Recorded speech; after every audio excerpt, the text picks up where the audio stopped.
right, guys. So we're starting our new video cast for Somerset Combat Academy. This week, I think our topic of discussion that I'd like to cover is obstacles that get in people's way, and specifically in our community, as far as like the fitness mindset and things like that are concerned. And Will, when we were talking last night on Facebook, you had some interesting points that you brought up. Would you care to elaborate on one? Um, yeah, so I was talking about talking to people.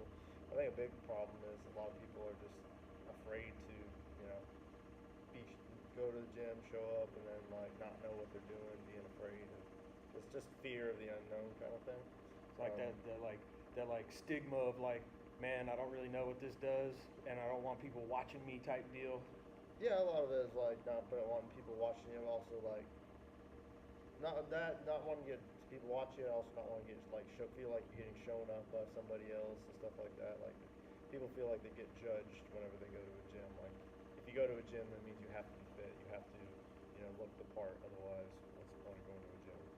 Dude, I gotta say, I completely agree. Like, I've used this terminology a lot here, being as we're in the what do they call it, the Bible Belt of America. I've heard so many people when I've been invited them to like church, they'll say things like, I got to get right with God, or I'm not living right, or things of that nature, and then it totally defeats the purpose, because that's in essence why you're going to church. And the same mentality could be applied to the gym.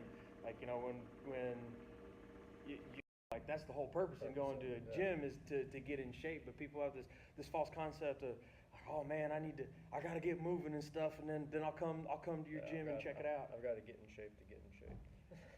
That would is the whole purpose of going to the gym is to get in shape. Like if you are already in shape, there wouldn't be a reason to go to the gym. Mm-hmm. Like that's the whole purpose. And I think a lot of it is this with like around here, this part of the U.S. is that there's not a big value placed on being fit or being healthy. It's I don't know. I think to a degree it could be a generational thing. Like you know people here, in the past, just like as far as like before the technological revolution, like people worked hard, they didn't have a lot of food, being they were skinny to begin with. Like I'm sure everyone around here can remember their great grandfather, grandmother probably did not have too many weight problems, just simply because they worked hard and they didn't have a lot to eat. So now, but where a lot of jobs are like factory jobs where it's strenuous work, but you're not really moving around, if that makes sense. You're not doing a lot of aerobic activity. You're not getting extremely out of breath, if that makes sense. And then also food wise, like if you're working late night shifts, you're gonna run through McDonald's. You're gonna run through a fast food line. You're gonna get what does Joe always love to eat? His little his honey buns. His honey buns. And there's nothing per se. And it's just that's what's available. You don't have time to get. You don't have time to sit down, or the idea is you don't have time, and there's no value placed on, well, I should make the time, or I should plan ahead, and it's because I think that's a big problem, is that this fitness isn't valued, or being healthy isn't valued. I agree, and something that ties into that is, so many people, they get, and it's really bad around here, because I don't want to sound rude, but it kind of seems like a little bit of like small-mindedness. Like you've got a little bit of an older population that their coach taught them how to, like, and it even starts back to like our generation. Like you talk to people that were athletes in high school, or their coach taught them how to lift weights, and they taught them how to lift weights wrong.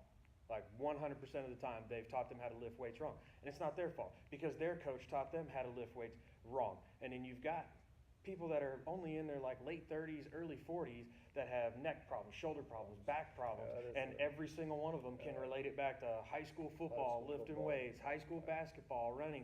And you're right, consistently talking to people, like almost 100% of the men I've talked to are, I've got injuries from playing football.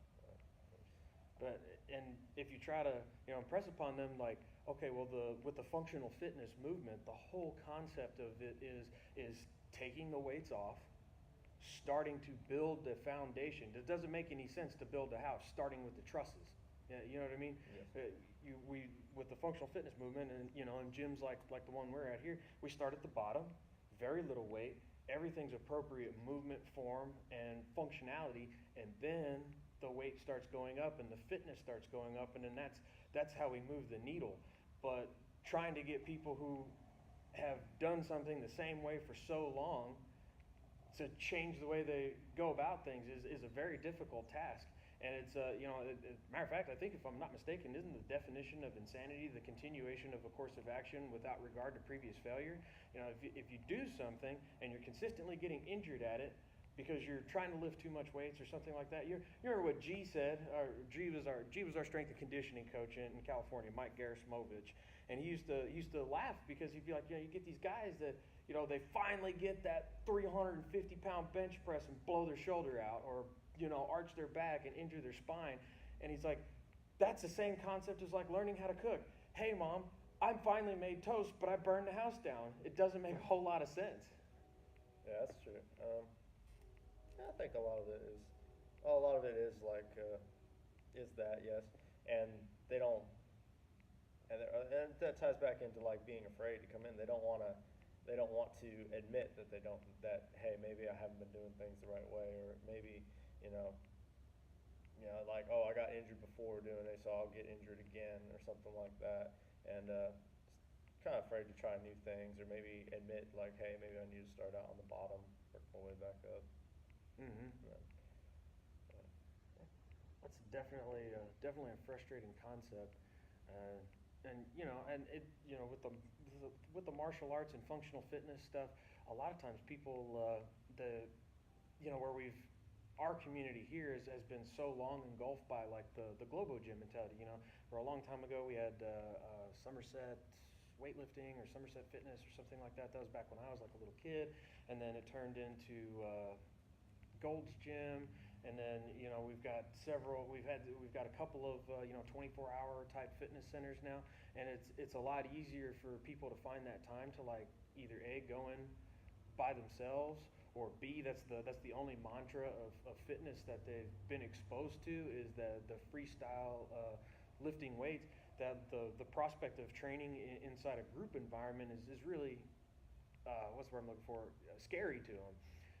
And what the funny part is all the members that we've talked to and we've taken like interviews with, or had them write their review for our facility, or when we work with their kids, all of them have consistently talked about how surprised they were at how good the group aspect was. Because everybody, like me and you've been weightlifting partners for 8 years. I mean, like but that's really uncommon. Like most people, like when we were I was never in the Marine Corps, but when you were in the Marine Corps and I was in the Navy and we were stationed together, it was very common to see Marines that get like a couple guys and they group together and lift together, and then one of them would fall off the wagon, and then before you knew it, the other one was like not wanting to go in. And when you have a class environment of like really positive people, and we've got really positive coaches with like Vince and Pat that are constantly smiles and stuff, I think, and just from hearing the testimony of our members, I think it's more beneficial almost to have the group environment. I agree 100% on the group mentality. You really like I think that ties back in, like, you're not going to want to get up every day and go work out. You're not always, especially if you work out hard, you're going to feel sore, you're going to feel tired, I don't need to push myself today. But then when you have that group mentality, you feel like you're part of something bigger. You're like, oh, well, my friend Joe's going to be there. He's expecting me to be there. I can't not show up for him. Mm-hmm. You know what I mean? And then when you do show up, and then you're like, oh, well, I'm not going to go. I know I should do more, but I'm just not feeling it today. And you see everyone else working together, and you got that positive mindset going on, and you actually you realize that, hey, it's a good thing I did actually show up today. Like, I was planning on staying home, but I actually showed up today, and I'm happy for it now. And it's because of that group mindset and that group mentality. And I think it really, especially, I think that's really the great thing about our gym in general and other gyms like us, is that group mentality is a lot different than like the Globo Gym, or I just go and I lift I put my headphones on, I sit in the corner and I do whatever I do, and then I leave. this is a lot more for sustain, like where you continuously stay with it. And I think that's another problem with the community around here is like people want like quick results. You know, they, oh, well, you know, I've tried to work out before, you know, and I did it for about a week, and then I fell off the bandwagon, and then I've done this every, you know, January. Every January rolls around, I get my New Year's resolution. This is the year I'm going to do it, and then I do it for about a week, and then I get tired and I fall off the bandwagon. And I think that group mentality really helps keep you on the bandwagon. It really, especially when you have a community of people who want want the best for you, you know, pushing each other. That's another thing part of being a group, like you really do push each other. You work way harder than you would ever work by yourself when you have someone else there pushing you and motivating you. I agree completely, man. Let's elaborate on that. Not necessarily like specifically the New Year's resolution ideas, but like the concept of like, you know, people I've trained before and I didn't get the results I wanted. Like, you know, just, you know, you're a pro athlete. I'm a pro athlete. Like, most people are never going to be pro athletes, but the same mentality can be applied to like everyday life. Like, you know, there for a while, you know, when I was cutting down to featherweight, I went vegan for 90 days. It was miserable, and I absolutely despised it, but I did it. However, when I started doing it, I was only 4 weeks out from competition time. So I didn't have a lot of time to address it, but you know, I knew that at least I had to make it to fight time, right? And you know, it was a horrible weight cut, and we don't need to get into that right now. But if you would have told me when I started, day one of, okay, I can't eat any animal protein because I'm 191 pounds and I got to go down. If you'd have told me that I had to do that every day for 90 days, I would have never made it. You know what I mean? Like the thought process would have just boom blown my mind. And you know, the same thing can be applied to other athletes. You know, some of the guys that I look up to and listen to, like Coach Ben Bergeron from the CrossFit New England. You know, he's not had a baked good in 13 years, like a honey bun or something out of a wrapper like that. And he's like, you know, if you'd have told me that 13 years ago that I was not going to be allowed to have, or not be allowed, but you know, make the decision, he's like, that would be insurmountable for my brain to surpass. So like, what I would try to impress upon people is take it like one day at a time. Yeah, it's improvements, not perfection. I think I think that's something, and that also ties into like not understanding the value of it. Is like they're like, oh, if I'm gonna have to do all this work, oh, I can't. It's just not worth it to me. You know what I mean? But honestly, it is worth it, and it's not that hard. You don't have to go from, you know, laying on the couch and eating crap to, oh, I'm going to work out 6 hours a day and I'm going to eat, you know, three meals a day, lean meats and vegetables. You know, that's impossible. No one can maintain that. You might be able to do that for, you know, a day or two, but you're not going to be able to maintain that. You got to make small adjustments every day, like that one book by Ben Bergeron that you brought him up that you had me read. He talked about, you know, just 1% improvements. Like, try to just look for your 1% improvements, even if it's such a small. Like, he used what was it, like a bobsled team or something from New England. Like their whole purpose was for their Olympic bobsled team to try to make 1% improvements. Like at least 1% improvement, either a day or a week or something like that. They went so far as to like, oh, this pillow has a higher like recovery performance or some shit like that. And it's like so, but it showed like, you know, and their goal was like, oh, we're going to be able to, you know, place someplace in the Olympics in 5 years by doing these 1% performance and 1% improvements like every week or day. By 5 years, you know, we're going to be able to do this, and they hit their goal in 3 years just by making 1% improvements. That's fantastic. So, yeah, it's not that you have to completely change your mindset. And like, you know, like Ben Bergeron, like, yeah, like you said, like if you told him if 13 years he's not going to eat a honey bun, you know, or any kind of, you know, processed goods, then, you know, like if anyone like me thinking about that right now, and I like to think I've somewhat, I was like, yeah, no way, I'm never doing that. Like, you're going to tell me I'm never going to be able to eat, you know, whatever. Like, yeah. You'll be crying in the fridge in like 72 hours. Give me my pizza. Like, it's not going to happen. It's not going to happen. But it's just, like I said, like, it's small improvements, like, that you have to do. And then eventually you'll look back and be like, oh, wow, I've made these huge changes and improvements over the years. Mm-hmm. So.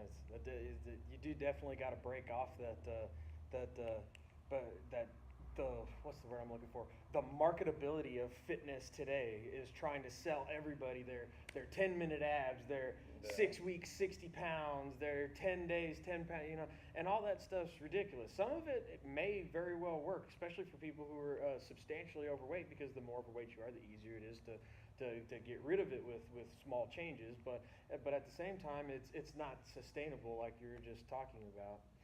So, we'll leave the viewers with this. If you had one thing that you wanted to say to get people on the fitness bandwagon in our community, what would you lead off with? I would say, going back to like making the 1% improvements, I would say like just for your personal, like try to do like I said, make those 1% improvements. And if you're like if you're one of those people who are like, oh, I've tried before, and just this isn't for me. Try again. Just keep trying. Don't ever stop trying. Like you know, try something new. Like I said, like for me, like me starting out, like I wasn't in the best shape when I started out, and I didn't know how to lift, and I was scared to go to a gym and lift. Because I had no clue what I was doing. My idea was like to get in shape was run and do push-ups. I had no idea about weights or nothing like that. And then there's alternative forms to working out, like jujitsu. That's really where I first started to actually get in shape and lose weight. Is like, oh, I love this. This is this is an alternative. This is a great alternative. Try some new things. Don't ever stop trying. I would completely agree with that. I think if I had to say, give people one thing to lean on that would hopefully change some people's mentality about getting in shape, find your reason to do it. If I had to leave you with one thing, find your reason to do it. If you don't want to do it for you because it's uncomfortable, because you think you've tried everything under the sun, do it for your husband or your wife or your girlfriend or your boyfriend. If you don't want to do it for them, do it for your kids if you have kids. Someday, I've told this to a few of our members here recently, maintenance is always going to be easier than construction. All right? I can build a beautiful building, and if it dilapidates over the years, I can put new drywall up. I can put a new roof on it. I can throw a new deck on it. And these are small things that need to be changed throughout the course of time, right? But it takes how long to build an entire house? How much pain, how many people have to be invested in building an entire building, right? From the ground up, laying the foundation, all that stuff. Find your reason to do it. Because by the time you're 40 years old, by the time you're 50 years old, by the time you're 60 years old, and you want to enjoy those golden years and be pain-free and have fun with your kids and enjoy your retirement and be able to spend time with your grandchildren, it's going to look a lot different if you find a reason to, even just a couple of times a week, find a way to get in shape. Find a reason to work out. That would be what I'd leave you guys with today. Thank you all very much. Will, got anything for them? Nah, I'm good. Nothing. All right, guys, we'll catch you next week.